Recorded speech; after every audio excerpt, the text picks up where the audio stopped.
Siapa bakal dipilih? Di bawah pimpinan Tan Sri Muhyiddin Yassin. Instagram, Facebook, you name it. But you answer, kalau tiada air lama sudah mati. Kita penuhi, maka autonomi kita telah peroleh. Bercakarlah, berkakai, berabut. Dalam pengagihan kursi, hak nasib rakyat Negeri Sabah. Mandat ini merupakan salah satu daripada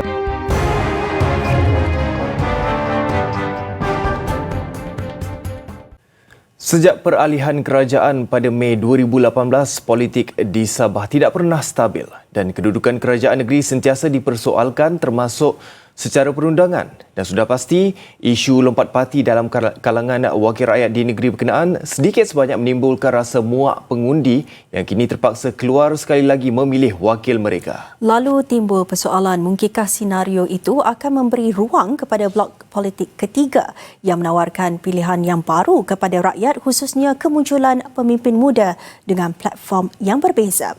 Kupasannya bersama wartawan kami, Safwan Sawi. Defisit kepercayaan daripada rakyat itu ekoran tanggapan kebanyakan ahli politik di Sabah dianggap sangat mudah melompat ke sana ke sini. Kini bukan soal calon namun soal integriti dan kesetiaan menjadi pertimbangan bukan sahaja parti politik tetapi juga pengundi. Jika sudah ditakdirkan menang, apa jaminan tiada lagi lompat parti sehingga menjadikan politik Sabah huru-hara? Justru tidak perlu membangkitkan soal calon muda atau calon tua. Apa yang penting, mereka yang terpilih kelak memikul amanah secara berhemah dan penuh bertanggungjawab. Sebab dalam membina negara atau negeri ini, kemajuan ini, kita perlukan kombinasi antara duanya adalah untuk saling melengkapi sebenarnya. Dan untuk menjadi wakil rakyat itu bukanlah hanya sebagai teori saja, perlulah praktikal di tempat yang ada. Retorik untuk mengangkat suara anak muda juga sebenarnya sudah lapuk. Bukan satu tapi semua orang politik sering meratibkan ayat anak muda setiap kali tiba pilihan raya. Namun, adakah benar anak muda diberi tempat yang sewajarnya selepas kerajaan dibentuk? Label-label ini bukan saja berlaku specifically kepada orang-orang muda, tetapi biasalah di dalam pilihan raya itu dia akan ada berbagai-bagai cara untuk membuat serangan terhadap pihak lawan kita. Kita sudah nampak dalam PRU yang lepas keberkesanan banyak pemimpin-pemimpin ataupun ahli-ahli parlimen, ahli-ahli Dewan Undangan Negeri yang datang daripada kalangan muda yang dapat kita panggil dapat perform. Tidak ketinggalan soal penyertaan golongan wanita dalam membuat sesuatu dasar. Cukupkah sekadar meletakkan calon pada pilihan raya semata-mata? Tetapi di peringkat pentadbiran, masih ada kelompangan yang wujud. Kepimpinan baru, cara pemikiran baru, yang mana sebenarnya politik senior ni sebenarnya kita takut sebagai recycle. Maksudnya nanti pengundi-pengundi pun akan rasa macam tidak akan muka-muka yang baru kan. Maksudnya kalau boleh pilihlah di antara wanita sebab di kalangan wanita tu kita perlukan suara sebenarnya.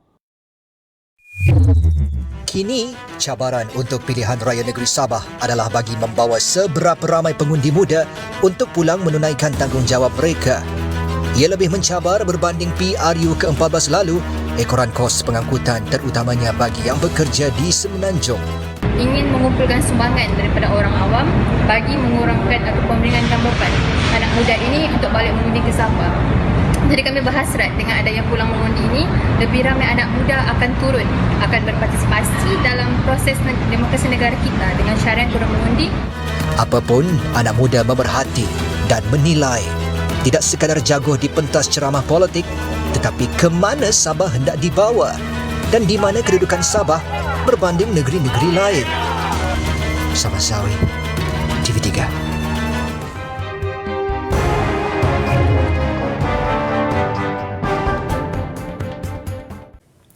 Dalam kegairahan parti politik mencatur calon masing-masing di 73 DUN itu, berikut pula pandangan yang dicerap wartawan kami Safwan Sawi daripada beberapa figura politik negeri di bawah bayu itu.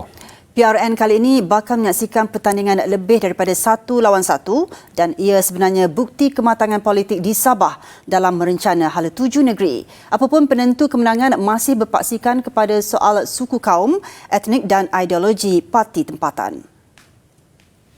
Saya bersemuka dengan beberapa tokoh politik Sabah yang juga pernah menjadi ketua menteri sebelum ini. Daripada senarai yang diumumkan siang tadi, beberapa muka lama kembali beraksi. Justru akan timbul rasa tidak puas hati. Saya sebenarnya lebih layak. Dan kenapa saya tidak dicalonkan? Jawapan kepada persoalan itu bukan 1, tetapi 7, 8 atau mungkin 10 penjuru dijangka mewarnai hari penamaan calon Sabtu ini. Namun bagi Presiden Parti Maju Sabah SAPP ini, senario itu sihat dan Sabah juga perlu merujuk model politik Sarawak. Siapapun yang menang, kerajaan negeri dan kerajaan pusat perlu seiring. Parti Maju Sabah SAPP sehaluan dengan Perikatan Nasional di bawah kepimpinan Tan Sri Muhyiddin Yassin. Bermakna kalau kita tani satu tempat itu, janganlah ada berlanggar dengan parti-parti yang sehaluan dengan PN. Seorang lagi bekas ketua menteri yang aktif dengan politik tempatan merumuskan kerajaan negeri kini gagal membawa kemajuan dan atas faktor itu, beliau kembali aktif. Kita tahu Tan Sri akan kembali semula ke arena politik dan difahamkan lebih 90% muka-muka baru dalam LDP nanti. Tapi tidakkah kembalinya Tan Sri dalam gelanggang politik nanti dia macam apa orang kata over the shadow anak-anak muda nanti. Jadi bagaimana Tan Sri melihat kesinambungan figura politik Tan Sri itu yang punya profil yang cukup kuat dan dalam masa sama untuk mengetengahkan anak-anak muda dalam PRN Sabah ini nanti. Walaupun saya bukan orang muda, saya pun berminat. Berminat tiap hari saya pun melihat, membaca segala social media seperti Instagram, Facebook, you name it. Saya pun di sana saya tahu. Dan saya nampak banyak orang muda bila dia orang menyertai di dalam social media, banyak ada potensi tinggi. Dan saya sendiri pun kena banyak. Nah, oleh kerana itu saya dapat menghubungi dengan mereka dan memberikan mereka peluang to express themselves. Yang mana dia orang fikiran kita terbuka dan kita mengkalahkan mereka. Bagi Parti Solidariti Tanah Air Kusta, fokus berkempen masih tertumpu kepada kawasan majoriti Kadazan Dusun Murut. Justru STAR dijangka menjalin kerjasama lebih erat bersama sebuah lagi parti tempatan, Parti Bersatu Sabah PBS, bagi mengukuhkan kedudukan. Kita juga mempunyai rancangan mungkin selepas pilihan raya, kalau jadi, untuk kami bergabung menjadi satu. Ya, ini satu nanti kita sedang bincang lah. Berikut pula kelainan yang cuba ditampil anak seni kelahiran Sabah dalam PRN kali ini. Penyanyi yang popular dengan lagu Anak Kampung dan pernah beraksi di pentas akhir anugerah juara lagu ke-27, Jimmy Palikat juga bakal beraksi kelak. Tapi saya tidak memfokuskan itu dalam bidang seni, dalam politik begitu. Kadang-kadang dalam politik ini ada orang yang suka kita cuma dalam seni dan tidak akan mau kita dalam politik. Dan dalam politik mungkin kedua-dua ini diorang mau.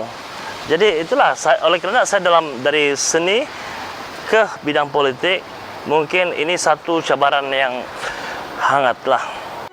Dalam laporan esok, saya akan memperincikan pula apa yang diperkatakan watak-watak utama politik Sabah ini.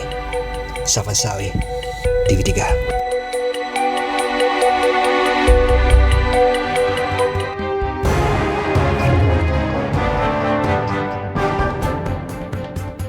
kurang 24 jam menjelang esok, sudah dapat dijangka senarai yang akan menawarkan diri bertanding berganda.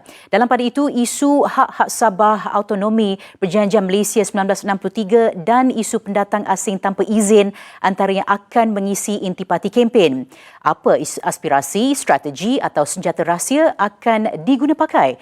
Wartawan kami, Safwan Sawi, menemubual secara eksklusif Panglima-Panglima Perang Sabah dalam laporan berikut. Perwatakannya yang agak agresif di Parlimen kadangkala mencuit hati di sidang Dewan Rakyat.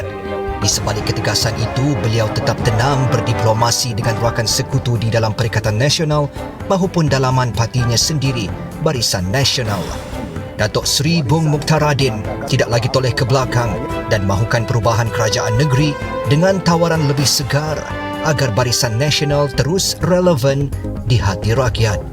Untuk memastikan suara ahli UMNO di Sabah itu kita penuhi, maka autonomi kita telah peroleh, iaitu calon UMNO Sabah yang pilih, jentera kita yang pilih, kawasan pun kita yang akan menentukan ala tuju kita, tawaran baru kita, bagaimana apabila kita menjadi kerajaan, apa yang kita perlu lakukan.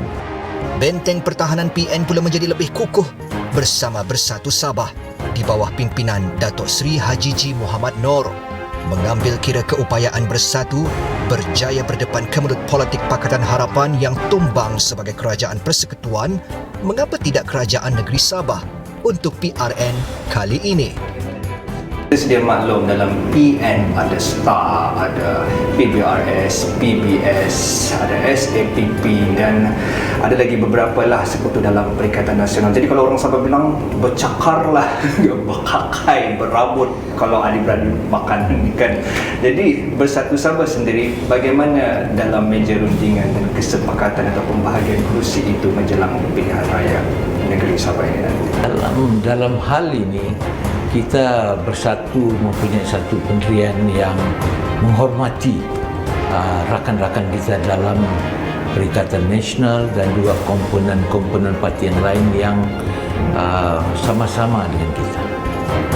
Kita akan juga memikirkan kepentingan mereka, sensitiviti mereka, terutama sekali contoh dalam pengagihan kursi. Kita mesti prihatin, kita mesti faham apa kemahuan mereka. Kita tidak ada masalah, insya-Allah menjelang besok penamaan calon kita akan dapat selesaikan masalah ini, kerana matlamat kita ialah untuk mengambil alih kerajaan negeri Sabah. Membawa misi dan aspirasi sama, mahu menumbangkan kerajaan warisan, Parti Cinta Sabah cuba untuk sebaris dengan parti dominan yang lain. Kelebihan sebagai bekas Menteri Luar, Datuk Seri Anifah Aman dilihat mampu memberi pilihan kepada pengundi. So, saya ingat daripada persediaan itulah yang kita parti kecil yang berbanding dengan parti-parti yang lain, tapi akhir-akhirnya rakyatlah akan memilih. Bukan daripada segi besarnya parti, daripada seginya kayanya parti, tapi akhirnya rakyat akan memilih sebuah parti berlandaskan tentang memperjuangkan hak nasib rakyat negeri Sabah. Tidak mahu mandat dan maruah sesebuah parti dijual beli atau dicemari dengan tawaran jawatan tinggi. Itu pula antara harapan Ketua Menteri yang juga Presiden Warisan, Datuk Seri Muhammad Syafiee Apdal. Demokrasi PRN kali ini diteliti sebaik mungkin bagi memastikan kerajaan pimpinannya kekal mentadbir buat kali kedua. Apa jaminan supaya semua calon ini tidak lagi melompat untuk PRN? Kita ada seperti yang disebutkan, kita meneliti seseorang individu itu bukan hanya dari segi tingkah laku, tindakan yang mereka lakukan. Malahan juga kita adakan pertemuan dengan parti. Ya, seakan-akan ada kita nyatakan keinginan. Ya.